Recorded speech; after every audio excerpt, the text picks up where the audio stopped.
요한복음 2장 1절에서 10절 말씀입니다. 사흘째 되던 날 갈릴리 가나에 혼례가 있어 예수의 어머니도 거기 계시고 예수와 그 제자들도 혼례의 청함을 받았더니 포도주가 떨어진지라. 예수 어머니가 예수에게 이르되 저들에게 포도주가 없다 하니 예수께서 이르시되 여자여 나와 무슨 상관이 있나이까? 내 때가 아직 이르지 아니하였나이다. 그의 어머니가 하인들에게 이르되 너에게 무슨 말씀을 하시든지 그대로 하라 하니라. 거기 유대인의 정결 예식을 따라 두세 통 드는 돌 항아리 6이 놓였는지라. 예수께서 그들에게 이르시되 항아리에 물을 채우라 하신즉 아기까지 채우니 이제는 떠서 연회장에게 갖다 주라 하심에 갖다 주었더니 연회장은 물로 된 포도주를 맛보고도 어디서 났는지 알지 못하되 물 떠온 하인들은 알더라. 연회장이 신랑을 불러 말하되 사람마다 먼저 좋은 포도주를 내고 취한 후에 낮은 것을 내거늘 그대는 지금까지 좋은 포도주를 두었도다 하니라. 아멘. 잠깐 기도하겠습니다. 아버지 하나님, 오늘도 주의 날을 기억하여 이 시간을 주님 앞에 드리는 귀한 사모하는 성도들, 사모하는 심령으로 나온 저들의 심령이 하나님 만족해되는 시간 되게 하옵소서. 인간의 부족함과 연약함은 다 뒤로 감추시고 주님의 정함과 강함과 능력과 은혜와 생명만 드러나는 이 한 시간 될 수 있도록 주의 영이 우리 가운데 운행하시며 홀로 주장하시며 홀로 영광받아 주옵소서. 모든 것을 주님께 맡기며 우리 주 예수 그리스도 이름으로 기도하옵나이다. 아멘.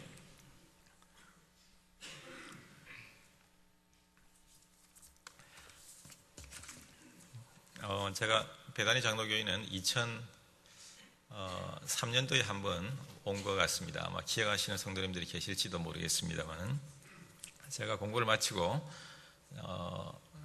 제가 필리핀에 선교사로 저희가 한 3년 6개월 가 있었는데, 필리핀으로 떠나기 전에 아마 그때 베다니 교회에 와서 아마 말씀을 전했던 기억이 납니다.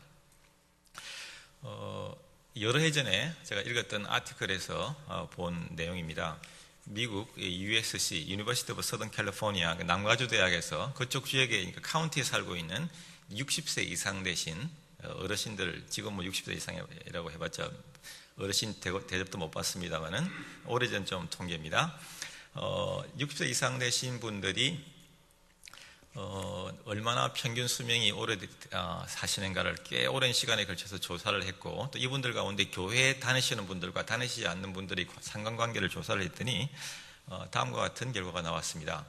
교회에 다니시는 분들의 평균 수명이, 그러니까 라이프 익스펙턴시가 그렇지 않은 분들보다도 훨씬 더 길고 오래 사는 것으로 나왔습니다. 짧게는 한 3년, 길게는 한 5년에서 한 7년 정도 더 사시는 것으로 나왔습니다. 그것까지는 충분히 이해가 가는데, 저는 그런 생각을 해봤습니다. 왜 그러면 우리 교회 다니시는 분들이 다니시지 않는 분들보다 더 그렇게 3년에서 한 7년 정도 더 오래 사실까? 여러 가지 이유가 있겠습니다만, 저는 한 번은 이제 계산기를 가지고 한번 두들겨 봤어요. 여러분들 지금은 해보지 마시고 댁에 가셔서 이제 시간 나실 때 한번 해보시기 바랍니다. 댁에 여러분들 주일 예배만 열심히 나오시고, 우리가 신앙생활을 한 30년, 50년 한다고 생각하면 거의 한 3년 돼요.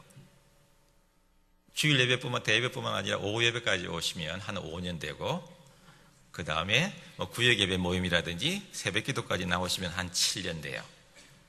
여러분들 믿거나 말거나. 그거 보면 참 저는 굉장히 아주 신비한 느낌이 들었어요. 아, 그렇구나. 하나님이 어떤 분이신가. 우리 하나님은 우리가 주의 성전에 하나님을 기억하고 드리는 이 예배 시간만큼 다 기억하셨다가 그 시간만큼 정확하게 채우시고 이것에서 살게 하시는 분이시구나. 저는 그런 하나님을 믿습니다. 여러분들 오늘 참 잘 나오셨습니다. 한번 옆에 분하고 인사하겠습니다. 참 잘 나오셨습니다. 여러분들 사실 이 시간 댁에 있어봤자 할 건 뻔해요. 텔레비 보지 않으면 누워서 빈둥거리거나. 근데 이 시간, 하나님 앞에 이 시간을 기억하고 드리는 이 시간이야말로 여러분들 생애에서 최고의 시간이 될 것이고, 하나님께서 또한 이 시간에 나와 있는 나를, 우리를 기억해 주신다고 하는 사실이 얼마나 우리로 하여금 감사한지, 이 얘기를 드리는 이유는 여러분들이 이 시간 나와 있으면서 절대 아까움이나 인색함으로나 혹은 왜 나왔을까 이런 마음으로 절대 나오시지 말라는 거예요. 하나님 다 기억하고 계시고 그런 하나님의 역사가 여러분들 삶 속에 있어지기를 원합니다. 아멘 하신 분들만한테 오래 사실 줄로 믿습니다. 마르틴 루터가 이런 얘기를 한 적이 있습니다. 좋은 설교는 오래 할 필요가 없다. 나쁜 설교는 더더구나 오래 해서는 안 된다. 짐작하시겠죠? 오늘 우리 함께 읽었던 요한복음 2장의 말씀은 우리가 잘 아는 말씀이에요. 너무나 잘 알기 때문에 여러분들 아마 제가 이 본문을 아마 읽었을 때마다 여러분들 대충 아웃라인이나 이런 것들 아마 감을 잡으셨으리라고 생각이 됩니다. 그러나 우리가 아무리 잘 알고 있는 말씀이라도 하나님 말씀을 읽을 때마다 새롭고 놀라운 것은 굉장히 다양한 각도에서 하나님 말씀이 이해가 되고 또 우리에게 주는 교훈들이 다 다르다고 하는 사실이에요. 오늘 이 말씀을 가지고 함께 하나님께서 우리에게 주시는 교훈이 뭔지 또 도전이 뭔지 한번 생각해 보려고 하겠습니다. 우리 기독교는 여러분들 흔히 생각하기를 덮어놓고 믿으면 된다고 생각하지만 그렇지 않습니다. 기독교는 절대 덮어놓고 믿으면 안 돼요. 어떻게 놓고 믿어야 돼요? 펴놓고 믿어야 돼요. 펴놓고. 자, 말씀을 펴가면서 한번 보겠습니다. 자, 요한복음 2장. 자, 한번 보겠습니다. 2장 1절 봅니다. 2장 1절. 제가 읽습니다. 사흘째 되는 날 갈릴리 가나에 혼례가 있고 예수의 어머니도 거기 계시고 2절 봅니다. 예수와 그 제자들도 혼례의 청함을 받았더라 라고 오늘 본문은 시작합니다. 자, 오늘 본문의 배경이 갈릴리라고 하는 동네시도 가나라고 하는 곳입니다. 가나. 갈릴리 가나는 이제 여러분들 아마 성지를 가보신 분 계시겠지만 성지에서도 굉장히 이제 변두리에 해당됩니다. 변두리. 혹시 성지 순례 한번 가보시면 손 들어보세요. 몇 분 안 계시네요? 한 대여섯 분밖에. 아마 더 계시리라고 생각이 됩니다만은 저분들은 꼭 가봐야 믿는 분들이에요. 우리는 안 가봐도 믿죠? 네, 안 가봐도 믿어요. 제가 늘 그랬었어요. 제가 미국에서 프린스턴에서 공부할 때 제 후배 하나가 신약학을 하는데 성지를 7번, 8번을 방문해요. 저는 한 번도 못 가봤는데 제가 늘 그래서 그렇게 빈정거렸어요. 너는 꼭 가봐야 믿느냐? 나는 안 가봐도 믿는다. 믿어진다. 라고 했는데 제가 연구학기 때 3년 전에 처음으로 성지에 처음 가봤어요. 사실. 가봤더니 굉장히 마음에 닿는 감동이 커요. 그래서 제가 생각을 바꿨어요. 어떻게 바꿨을까요? 가보자. 그리고 더 잘 믿자. 안 가보신 분들 오늘부터 이제 개를 부으세요. 개. 적금을 넣든지 개를 넣든지 하여가 모아서 꼭 한번 성지를 가보시기 바랍니다. 와닿는 감동이 훨씬 달라요. 그러니까 제가 갈릴리 가나에도 차를 이제 렌트해서 이제 제가 가봤는데 워낙 좁으니까 이스라엘 지역은 워낙 미국에 비하면 워낙 좁으니까 갔는데 참 거기는 이제 팔레스타인 사람들이 많이 거주했고 또 이제 무슬림들이 많이 거주했는데도 불구하고 가게들이 많은데 전부 다 가게 표시가 어떻게 되면 가나 포도주가 쫙 가게 간판에도 있고 실제로 가나 포도주가 엄청 많이 있더라고요. 그걸 보면서 이분들도 요한복음 2장 사건을 잘 알고 있구나 라는 생각이 들었습니다만은 여하튼 그 가나에서 있었는데 자 보십시다. 1절에 보시면 예수님의 어머니는 먼저 그 결혼식에 가 있었고 둘째 2절에 보시면 예수님의 어머니뿐만 아니라 예수님도 그 혼례잔치 혼인잔치에 초청을 인바이트 되었어요. 초청을 받았어요. 그런데 혼자만 간 것이 아니라 누구까지 데리고 가요? 제자들까지 데리고 가요. 자, 그래서 우리가 학자들이 흔히 생각하기를 이 가나 혼인잔치는 마리아나 예수님이 그냥 지나가는 길을 지나가다 여기 결혼식이 있구나 하고 이렇게 호기심에서 들른 결혼식이 아니었다고 봅니다. 그 이유는 예수님의 어머니가 먼저 마리아가 와 계셨고 예수님도 초청을 받았고 예수님이 또한 제자들까지 데리고 갈 정도니까 보통 사람이 지나가는 하객이 엄마도 오고 아들도 오고 또 아들 친구 제자들까지 열 몇 명을 데리고 온다면 보통 결혼식에서 있을 수 없는 일이죠. 공감 안 하세요? 이걸로 봐서는 이 결혼식이 그냥 일반적인 하객으로 참여한 것이 아니라고 하는 몇 가지 여러 가지 이제 내적인 외적인 근거들이 있는데 그 중에 하나가 되기도 하고 또 하나는 오늘 본문 속에서 포도주가 동이 났을 때 모자랐을 때 마리아가 어떻게 했는가를 보면 잘 알 수 있어요. 마리아가 포도주가 모자랐을 때 그 문제를 해결하려고 백방으로 열심히 노력하는 것을 우리가 알 수 있지 않습니까? 일반적인 하객이라면 포도주가 동이 나든 말든 아무런 상관이 없어요. It's not my business. 그러나 그렇지 않았어요. 이 문제를 해결하려고 노력하는 모습을 봐서는 예수님의 어머니가 이 신랑이든 신부든 이 결혼식의 주인공들과 관계가 일반적인 하객 이상으로 아주 밀접했을 것이라고 추정할 수 있는 아주 강력한 내적인 증거가 되기도 합니다. 또 하나는 요한복음 19장 25절에 보면 예수님에게 이모가 있었다라고 기록합니다. 예수님에게 이모가 있었다. 즉 예수님의 육신의 어머니 마리아에게 언니 아니면 동생이 있었을 텐데 추측컨대는 언니보다는 아마 동생, 여동생이었을 것으로 추측을 합니다. 쉽게 말하면 신랑 신부 가운데 예수님의 특히 신랑이 예수님과 인적 관계가 되고 마리아의 조카가 되었을 것이라고 추정을 합니다. 왜냐하면 우리 정경에는 없지만 외경이라는 것이 있는데 외경에 보면 마리아가 직접적으로 바로 이 신랑의 이모라고 기록되어 있기 때문입니다. 여러 가지 이제 내적인 외적인 근거들을 종합해 보면 이 결혼식은 그냥 일반적인 하객의 참여한 것이 아니라 마리아나 예수님이 어찌 보면 친척 결혼식, 예수님에게 있어서는 사촌 결혼식에 이종 사촌의 결혼식에 참여한 것으로 볼 수가 있습니다. 쉽게 말하면 마리아는 자기 조카 결혼식에 참여했다고 볼 수가 있다는 것이죠. 자, 근데 3절을 보십시다. 3절에서 이제 문제가 발생합니다. 3절에 보시면 포도주가 떨어진지라 예수의 어머니가 예수에게 이르되 저들에게 포도주가 없다 라고 이제 오늘 본문의 본격적으로 이제 진행이 됩니다. 자, 혼인잔치에 포도주가 떨어졌습니다. 우리가 생각하는 건 이상으로 팔레스타인 당시 예수님 당시의 결혼식에 있어서 포도주가 떨어졌다고 하는 것은 아주 심각한 문제입니다. 아니 그냥 문제가 아니라 아주 낭패스러운, 몹시도 당황스러운 낭패스러운 일이라고 볼 수가 있습니다. 왜냐하면 이 물이 귀한 지역이지 않습니까? 물이 귀한 지역에서 물이 이제 충분히 못하니까 이제 많이 나는 주산물인 포도를 가지고 담근 포도주가 물 대용도 되지만 특별히 결혼식에 있어서는 흥을 돋구는 매우 중요한 역할을 하기 때문입니다. 랍비들은 어떻게 얘기했는가 하니 포도주가 없으면 즐거움이나 기쁨도 없다라고 얘기할 정도로 포도주는 결혼식에 아주 없어서는 아니 될 중요한 필수품인데 포도주가 떨어진 것입니다.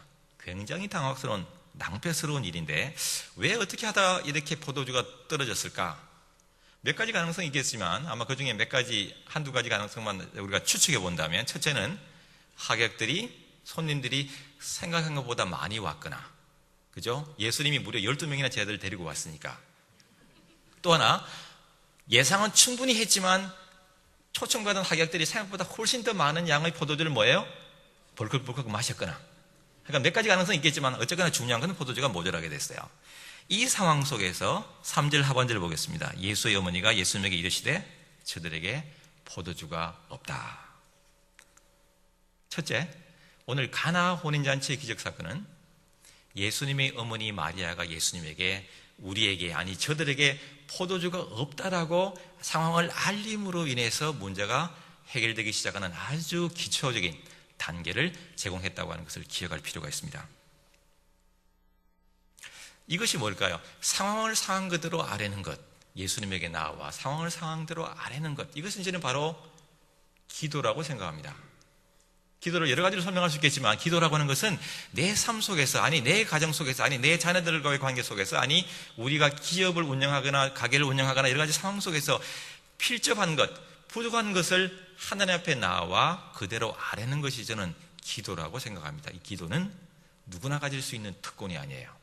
오직 크리스찬인, 그리스도인인 우리만 누릴 수 있는 놀라운 특권임을 꼭 여러분들 기억할 수 있게 되기를 바랍니다.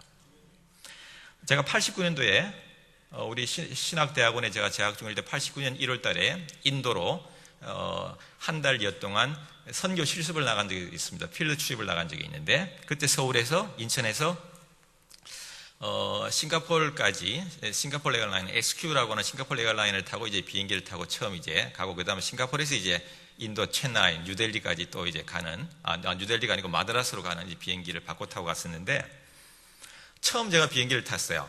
89년 1월 달에. 그리고 제가 저희 일행 가운데 비교적 앞자리에 앉아 있었어요. 제가 또 제2그룹의 총무 역할을 맡고 있었고 스튜디오스가 옵니다. 저한테 기내식을 이제 물어보면서 뭘 먹겠냐고 물어봐요. 그때 제가 괜찮다고 그랬어요. 안 먹어도 된다고. 왜 그런 줄 아시겠습니까? 돈 내는 줄 알았어요. 어느 누구도 저한테 오리엔테이션을 시키면서 한 번 더 비행기 타면 반드시 스튜디오에서 와서 뭘 먹을 거냐고 물어볼 텐데 마음껏 시켜도 된다고 가르쳐준 사람이 없어요. 돈 내는 줄 알았다니까요. 그래서 끝까지 괜찮다고 안 먹어도 된다고 하고, 제가 그러니까 뒤 일행들도 전부 다 괜찮다고 안 먹었어요. 지금 악착같이 챙겨 먹지만 그때는 몰랐어요. 나중에 알았어요. 아, 그렇구나. 비행기 표값에 내가 당당하게 정당하게 요구할 수 있고 주문할 수 있고 먹을 수 있는 권리가 포함되어 있구나를 나중에 알았어요. 제가 말씀드렸죠. 기도는 우리 성도들만이 누릴 수 있는 놀라운 권리와 특권이라고. 그런데도 불구하고 때로는 우리가 기도라고 하는 성도들의 놀라운 특권을 괜찮다고 안 먹어도 된다고 하는 것처럼 사용하지 않을 수가 있다는 거예요. 그렇지 않습니다. 기도는 우리가 하나님 앞에 나와 담대히 나와 은혜의 보좌 앞에 나와 요구할 수 있는, 아뢰일 수 있는 당당한 권리임을 아시고 잘 활용할 수 있게 되기를 바랍니다. 이런 말이 있습니다. 영어로 말씀드릴게요. When man works, man works. When man prays, God works. 사람이 일하면 사람만이 일하게 되고, 사람이 기도하면 하나님께서 우리와 함께 일하신다. 성도 여러분, 하나님으로 일하게 하십시오. 하나님으로 우리를 위해서 일하도록 하십시오. 그것이 바로 기도입니다. 3절에 보면, 4절에 보면 저들에게 포도주가 없다라고 아뢰었을 때에 예수님께서 이렇게 대답합니다. 여자여, 나와 무슨 상관이 있나이까? 내 때가 아직 이르지 아니하였나이다. 마리아에게 있어서는 예수님은 이 문제를 능히 해결해낼 수 있는 분이라고 하는 그런 기대감이 있었어요. 그런데도 불구하고 예수님은 아주 좀 쌀쌀맞게, 그죠? 여자야. 물론 이제 번역상 좀 문제가 있다고 생각이 돼요. 왜냐하면 원어에 보면 그렇지 않거든요. 여자야. 쉽게 말하면 어머니, 이 일이 저와 무슨 상관이 있습니까? 제 때가 아직 이르지 아니하였나이다라고 대답합니다. 이 말은 나와서 이 문제를 해결하지 않겠다라고 하는 대답이에요. 그런데도 불구하고 결론은 이 문제를 주님께서 해결하시지 않습니까? 근데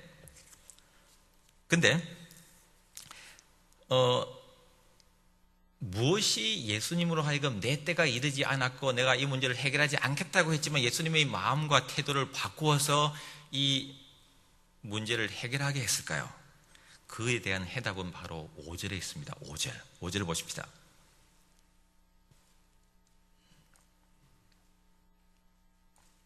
마리아가 하인들에게 이릅니다. 너희에게 무슨 말씀을 하시든지 그대로 하라. 너희에게 무슨 말씀을 하시든지 그대로 하라. 저는 이 말씀이, 이 구절이 오늘 2장 1절부터 10절 혹은 11절까지의 말씀 속에서 가장 중요한 키버스, 요절이라고 생각합니다. 무슨 말씀을 하시든지, 예수님이 너희에게 무슨 말씀을 하시든지 그대로 하라. 특별히 무슨과 그대로라고 하는 두 단어를 잘 여러분들 눈여겨볼 필요가 있어요. 무슨 말씀을 하시든지 그대로 하라. 무슨 뜻일까요? 무슨 말씀을 하시든지 그대로 하라. 예수님이 너희들에게 하는 말씀이, 우리에게 하는 말씀이 때로는 내 생각에 맞지 않아도, 내 경험에 맞지 않아도, 내 지식에 맞지 않아도 주님 말씀하시면 그대로, 무슨 말씀을 하시든지 그대로 순종하라고 하는 뜻이에요. 여러분들 그럴 수 있겠습니까? 내가 지금까지 배운 게 있고 살아온 경험이 있고 내가 가진 여러 가지 상식이 있는데 그 지식과 경험의 상식에 맞지 않는 하나님의 말씀을 내가 맞닥뜨리게 될 때에 내가 그 말씀 앞에서 어떻게 행동하느냐는 거예요. 많은 분들이 잘못 알고 있어요. 내 생각에 맞지 않으면, 교회도 마찬가지로 내 생각에 맞지 않으면 교회를 떠나기도 하고 옮기기도 하고 말씀에 불순종하기도 하지만 마리아는 그렇지 않았어요. 무슨 말씀을 하시든지 그대로 하라. 오늘 말씀의 결론은 이 말씀 때문에 무슨 말씀을 하시든지 그대로 순종한 마리아와 그 말씀 때문에 그대로 순종했던 하인들이 있었기 때문에 오늘 가나 혼인잔치의 기적 사건은 가능했다고 하는 것을 기억할 필요가 있습니다. 주님이 주셨던 말씀은 하인들의 상식과 맞지 않았어요. 그래도 하인들은 순종했어요. 자, 좀 더 보십시다. 7절 보겠습니다. 7절. 예수께서 그 저들에게, 하인들에게 이르시되 항아리에 물을 채우라 말씀하셨죠? 자, 마리아가 하인들에게 얘기했죠. 예수님이 너에게 무슨 말씀을 하시든지 그대로 하라. 근데 예수님께서 하신 말씀은 뭐예요? 항아리에 물을 채우라. 여기서 필요한 것은 항아리에 채우는 물이 아니에요. 뭐가 필요했어요? 뭐가 필요했어요? 포도주가 필요하지 않았습니까? 필요한 것은 포도주인데 예수님의 말씀은 포도주를 만들어서 갖고 오는 것이 아니라 항아리에 물을 채우라는 거예요. 가정해 보십시다. 여러분들이 그 당시 하인들이라고 생각해 보십시다. 저도 하인이었고 여러분들도 하인이었다고 생각해 보십시다. 예수님께서 항아리에 물을 채우라 하셨을 때 여러분들이 그 하인이었다면, 그 당시에 서빙하던 하인이었다면 그 항아리에 물을 얼마나 채우겠습니까? 제 같으면 한 절반 채웠을 것 같아요. 절반. 왜? 아니 무슨 뚱딴지 같은 말씀을 하시나 필요한 것은 포도주인데 왜 엉뚱하게 항아리에 물을 채우라고 하시나? 더더구나 이 물 항아리는 마실 수 있는 식수가 아니에요. 이 항아리에 든 물은 외출하고 들어왔을 때 손발 씻는 그런 용도의 마시기에는 절대 부적합한 그런 허드렛용 물이었어요. 그런데도 하인들이 어떻게 합니까? 하인들이 어떻게 했습니까? 7절 하반절 예수께서 하인들에게 이르되 항아리에 물을 채우라 하신즉 하인들이 어디까지 채워요? 아귀까지 채웠어요. 아귀까지. 아귀가 뭐예요? 아구가 옛날에는 아구라고도 했지만 아귀까지 채웠어요. 영어로 말하면 to the brim, 끝까지. 일본말을 쓰면 이빠이. 어른들이 많이 계셔서 어르신들이 아마 이빠이가 더 편할 것 같습니다. 이빠이 채웠어요. to the brim. 아귀까지 꽉 온전히 채웠어요. 참 하인들이 대단하지 않습니까? 저만 그런 생각하는 건가요?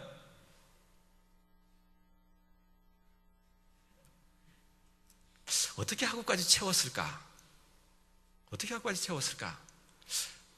여러분들 가운데서도 아마 이 말씀 앞에서 아마 저보다 더 절반 이상을 채운 분도 계실 것이고 아마 모르긴 해도 저보다 더 적게 채웠을 분도 계실 것 같아요. 그죠? 또 어떤 분들은 아예 말도 안 된다. 아예 순종하지 않고 채우지 않았을 분도 계실 거예요. 얼마나 채웠던지 간에 중요한 포인트는 그 다음에 있어요. 하인들이 순종해서 채운 양만큼 그대로 뭐로 변했어요? 포도주로 변했어요. 무슨 뜻일까요? 하나님 앞에, 하나님 말씀 앞에 순종하는 양만큼, 분량만큼, 그 분량만큼 그대로 기적을 체험하게 된다고 하는 사실이에요. 여러분들이 하나님의 말씀 앞에서 어떤 태도로 말씀을 대하는가, 어떤 태도로 순종하는가에 따라서 그 양만큼, 순종의 분량만큼, 채우는 분량만큼 하나님의, 주님의 기적을 체험하게 될 것이라고 하는 것을 기억할 필요가 있습니다. 주님이 문제가 아니에요. 나한테 있어요, 문제는. 내가 얼마만큼 하나님 말씀 앞에서 순종하고 단마음으로 채워가는가? 그것이 중요한 포인트예요. 채운 만큼, 순종한 만큼, 그 양만큼 그대로 물이 포도주로 변했다고 하는 것을 기억할 필요가 있습니다. 참 말씀 앞에 순종하는 것이 쉽지 않지만 그래도 그렇게 해야 된다는 말씀이에요. 저는 이제 제가 신학교 들어오기 전에 서울에서 이제 고등학교 영어 교사를 제가 한 2년, 한 6개월 정도 한 적이 있는데, 그때 제가 청년의 부감 집사를 했어요. 좀 아주 젊은 나이지만. 한 번은 청년들과 경상북도 예천 지역의 전도 여행을 일주일 하기로 계획했어요. 제가 청년의 부감 집사였고, 이제 교사들은 방학 때 시간이 많으니까 방학 때. 근데 청년들하고 이제 계획을 다 짜고, 쉽게 말하면 이제 걸식 전도, 거지 전도 비슷하게 배낭 하나 메고, 먹을 거 우리가 다 싸매고 짊어지고 와서 월요일 갔다가 금요일 날 오는 계획을 다 잘 세워놨는데, 일기예보가 어떻게 나오는 거 아니? 경상북도 저희가 가려고 하는 지역에 폭풍우와 장마비가 몰아칠 것이라고 하는 일기예보가 나왔어요. 그 당시 일기예보는 잘 안 맞았어요. 근데 희한하게 요 예보는 잘 맞아 들어갔어요. 고민을 많이 했어요. 어떻게 할까? 제가 청년들을 이제 책임지고 이제 부감 집사로도 데리고 가야 되는데 고민을 많이 하다가 결국 가기로 했어요. 가자. 근데 신기한 일이 발생했어요. 어떤 일이 발생했는 거 아니? 제가 열심히 전도할 때는 비가 안 오고 비가 그치고, 전도를 마치고 식사를 하거나 저녁 시간만 되면, 쉴 때가 되면, 잠잘 때가 되면 비가 억수같이 퍼부었어요. 그때 제가 깨달은 게 있어요. 아, 그렇구나. 만약 제가 그 일기예보를 믿고 안 갔더라면 그런 체험을 하지 못했을 텐데, 하나님은 일기예보도 맞게 하시고 우리 전도여행도 아무 어려움 없이 두 개 다 이루시는 것을 보면서 얼마나 감사한지 알 수가 없어요. 무모해 보이지만 말씀 앞에 순종하는 태도를 보였더니 하나님께서 기적 같은 일을 경험하게 하셨다는 사실입니다. 가만히 있으면 아무것도 일어나지 않아요. 순종하는 양만큼 하나님의 기적을 체험하게 될 것이라고 하는 사실입니다. 또 하나는 가나 혼인잔치 기적 사건에서 무엇이 변했는가? 돌 항아리가 변한 것이 아니에요. 돌 항아리 껍데기가 변한 것이 아니라 그 돌 항아리 속에 있는 알맹이 내용물이 변했어요. 가나 혼인잔치 기적 사건이 우리에게 주는 교훈이 있다면, 또 하나의 도전이 있다면, 그것은 우리가 주님을 온전히 따라가면서 변해야 할 것은 우리 겉모습이 아니라는 거예요. 우리 속모습이에요. 여러분들이 속사람이 변해야 돼요. 저 여러분들의 신앙 연조가 얼마나 되는지 모릅니다만은 여러분 한번 생각해 보시기 바랍니다. 점검해 보시기 바랍니다. 하나님, 제가 이렇게 10년 동안, 20년 아니 30년, 50년 동안 주님을 따랐고 예수를 믿었는데 내 삶 속에서 하나님, 주님 변한 것이 무엇이었는지, 아니 달리 표현해서 사람들이 나를 보면서 내가 예수 만나기 전, 아니 예수님을 이렇게 오랫동안 점점 많이 알아가면서 교회 생활을 해가면서 신앙생활을 해나가면서 내 삶 속에서 변한 것이 무슨 변한 모습을 발견해 나갈 수 있을지 한번 생각해 볼 수 있게 되기를 바랍니다. 겉모습은 번지르하고 신앙적인 표현을 많이 쓸 수 있을지 몰라도 하나님의 그런 외모적인 것에 하나님은 개의치 않습니다. 주님은 여러분들의 속사람, 속생각의 변화시기를 원하십니다. 그것이 바로 가나 혼인잔치에서 변했던 속 내용물이에요.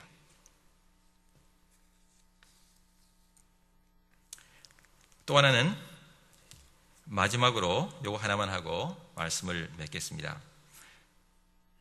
10절을 보겠습니다. 9절 10절을 보겠습니다. 8절부터 볼게요. 8절부터 보는 게 좋겠습니다. 8절부터. 이제는 떠서 연회장에게 갖다 주라 하시며 갖다 주었더니 연회장은 물로 된 포도주를 맛보고도 어디서 났는지 알지 못하되 물 떠온 하인들은 알더라. 연회장이 신랑을 불러 말하되 사람마다 먼저 좋은 포도주를 내고 취한 후에는 낮은 저질에 낮은 포도주를 내거늘 그대는 지금까지 좋은 포도주를 두었도다. 어떤 생각이 드십니까? 저는 이런 생각이 들어요. 아하, 한국 사람들만 술집에서 고급 양주 막 이렇게 먹이다가 사람들이 취하면 물탄 저질의 술을 팔지 않았구나. 예수님 당시 유대인들도 마찬가지였구나 하는 생각이 들어요. 공감하시죠? 여러분들, 특별히 우리 한국 사람들만 나쁜 민족이라고 그렇게 자학하시면 안 돼요. 예수님 당시 유대인들도 그랬고 시대는 달라도 지금도 어디 가나 다 사람들은 마찬가지라는 거예요. 저는 이 말씀이 특별히 은혜가 돼요. 아, 그렇구나. 유대인들도 그랬구나. 우리도 그렇게 우리 한국 사람들이 심성이 나쁜 사람들이 아니었구나라는 것을 확인하게 해주셔서 감사해요. 말씀을 맺겠습니다. 여러분들의 삶 속에 여러분들이 아무리 열심히 준비해도, 오늘 본문의 연회장처럼 아무리 열심히 준비해도 때로는 여러분들이 삶 속에서 여러분들 딴에는 열심히 준비했다고 계획했다고 하지만 여러분들이 계획만 가지고 되지 않을 때가 있습니다. 아니, 열심히 준비해도 그 포도주가 동이 날 때가 있음을 기억해야 합니다. 아니, 이미 경험하신 분들도 계실 것이고 지금 경험하고 있는 분들도 계실 것이고 앞으로 경험하게 되실 분도 있을 것입니다. 그럴 때 어떻게 하시겠습니까? 마리아처럼, 오늘 본문 속의 마리아처럼 예수님 앞에 나와 우리에게 포도주가 없다라고 얘기할 수 있는 여러분들이 되어질 수 있게 되기를 바랍니다. 오늘 가나 혼인잔치 기적 사건은 예수님에게 아뢰므로서 시작되었고, 또한 그 혼인잔치에 예수님이 초청받아 계셨기에 가능한 일이었어요. 이것은 우리 성도들이 누릴 수 있는 놀라운 특권이라는 말씀을 드렸습니다. 또한 우리 가나 혼인잔치 기적 사건은 마리아가 하인들에게 무슨 말씀을 하시든지 그대로 하라 라고 하는 그 말씀 때문에 가능했다는 말씀을 드렸습니다. 아무리 이 말씀을 드려도 하인들이 그 말씀을 무시했다면, 그래서 물 항아리에 아구까지가 아니라 절반도 안 채웠더라면, 아니 아예 채우지 않았더라면 이 가나 혼인잔치의 풍성한 체험의 역사는, 기적은 일어나지 않았을 것입니다. 여러분들, 때로는 하나님 말씀이 여러분들 생각에 맞지 않고 여러분들 지식에 맞지 않아도 말씀 앞에 철두철미한 100%의 온전한 순종을 할 수 있게 되기를 바랍니다. 여러분들이 순종하는 양만큼, 채우시는 양만큼 하나님의 은혜와 채워주심의 풍성함의 기적을 체험하게 될 것이기 때문입니다. 바라기는 어제나 오늘이나 동일하신 하나님께서 여러분들의 삶 속에서 또 다른 가나 혼인잔치의 채우심과 같은 역사가, 기적이 여러분들의 삶 속에 일어날 수 있게 되기를 주의 이름으로 간절히 축원합니다. 기도하겠습니다. 아버지 하나님, 때로는 우리의 삶 속에서 포도주가 떨어지는 상황 속에서도 주님 포기하지 말게 하옵소서. 우리 삶 속에 와 계시는, 아니 우리가 기도할 수 있는 놀라운 특권인 주님 앞에 나와 우리의 상황을 아뢰므로 말미암아 하나님의 개입과 하나님의 고쳐주심과 채워주심의 역사를 체험하는 저희들 되게 하옵소서. 또한 오늘 본문 속에서 변했던 그 물은 형편없는 손발 씻는 물이었지만 그 물이 주님을 통해서 최고의 양질의 포도주로 변했던 사건을 기억합니다. 하나님, 우리의 삶 속에서 때로는 우리가 가진 것이, 우리가 배운 것이, 우리가 아는 것이 아무리 보잘것없어 보여도 주님 손에 온전히 들어지기만 하면 우리를 최고의 것으로 변화시킬 수 있는 주님을 믿습니다. 주님, 우리를 온전히 우리가 드리오니 우리를 온전히 하나님의 것으로, 아니 최고의 것으로 변화시키실 뿐만 아니라 우리를 들어서 주의 나라 위에, 이름 위에 사용하여 주옵소서. 우리 경험이나 지식에 맞지 않아도 하나님 말씀에 철저히 순종함으로 말미암아 우리의 삶 속에서 또 다른 가나 혼인잔치의 기적이 체험되게 하옵소서. 우리 주 예수 그리스도의 이름으로 간절히 기도하옵나이다. 아멘.